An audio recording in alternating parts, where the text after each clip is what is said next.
रूस ने एटमी चेतावनी भी जारी की है। न्यूक्लियर प्लांट को टारगेट कर रहा है यूक्रेन।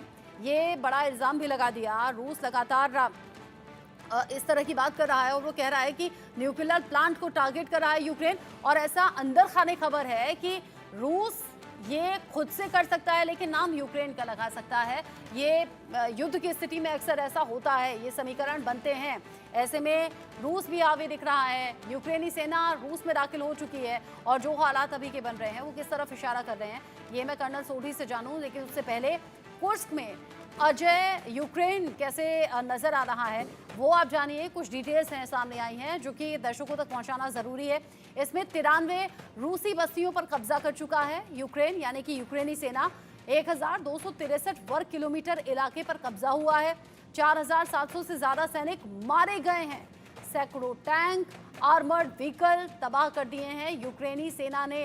यानी कि जो दंश पहले खुद झेला, जो हमले पहले खुद झेले, उन हमलों का जवाब अब रूस की सीमा में दाखिल होकर ही यूक्रेनी सैनिक दे रहे हैं। कर्नल सोढी, यहाँ रूस ने बौखलाहट में हमला कर तो दिया, पलटवार कर तो दिया, लेकिन अच्छा खासा नुकसान यूक्रेनी सेना ने पहुंचाया है रूस को। रचना जी, इसमें कोई शक नहीं कि जो यूक्रेन ने 6 अगस्त को ऑफेंसिव किया रूस की सीमा के अंदर, ये कभी रूस ने क्या किसी और दुनिया के देश ने कभी नहीं सोचा था। सबको लग रहा था थोड़े से समय की बात है और ये युद्ध खत्म हो जाएगा। लेकिन जिस तरह से यूक्रेन ने फाइट बैक किया है, और मैं यूक्रेन की सेना को सलाम करना चाहूंगा, क्योंकि जब से ये जंग शुरू हुई 24 फरवरी 2022 से, तब से ये आंकलन लगाया जा रहा था कि रूस 7 से 10 दिन पे यूक्रेन पे विजय पालेगा।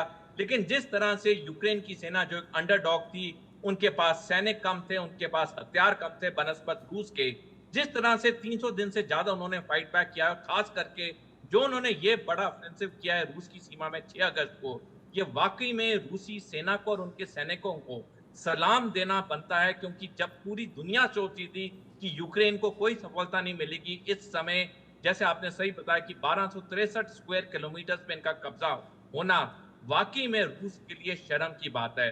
और अगर यूक्रेन की सेना इस पे अपना जो ये कंट्रोल जमा सकती है, उसे और प्रोलॉन्ग कर सकती है, तो वो दिन दूर नहीं जब रूस को सीज फायर के लिए टेबल पे बैठना पड़ेगा। अब तक तो रूस बैठने को तैयार नहीं है, वो हजार शर्तें डाल रहा है, कभी ये कभी वो।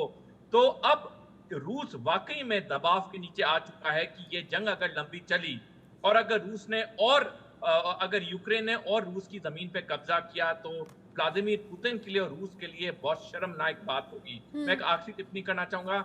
आज की तारीख में तकरीबन 1 लाख स्क्वायर किलोमीटर के करीब रूस ने यूक्रेन की धरती का कब्जा किया हुआ है और यूक्रेन का 1263 स्क्वायर किलोमीटर है। अब अगर रूस ने इस जंग को खत्म करने की पहल नहीं की और यूक्रेन को बढ़त मिलती रही, ये वाकई में रूस के लिए शर्मनाक बात है।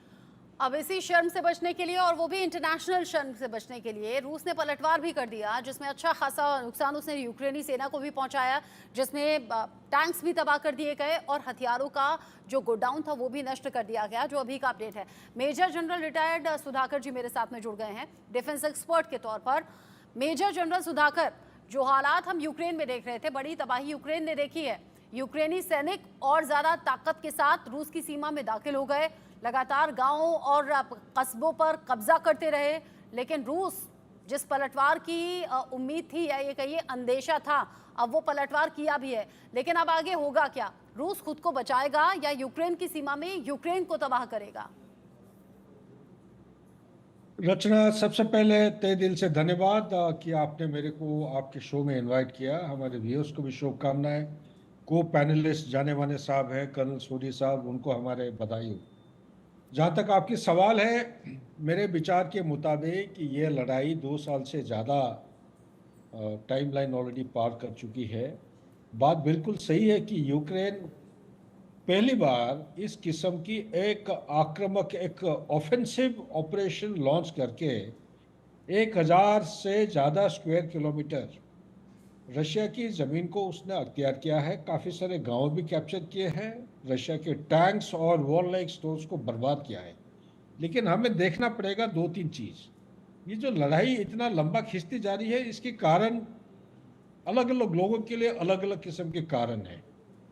रशिया का जो प्रेसिडेंट जो पुतिन है, इनका कारण एक ही चीज के ऊपर केंद्रित है, जियोपॉलिटिकल कॉस्ट। अगर ये लड़ाई हार जाते हैं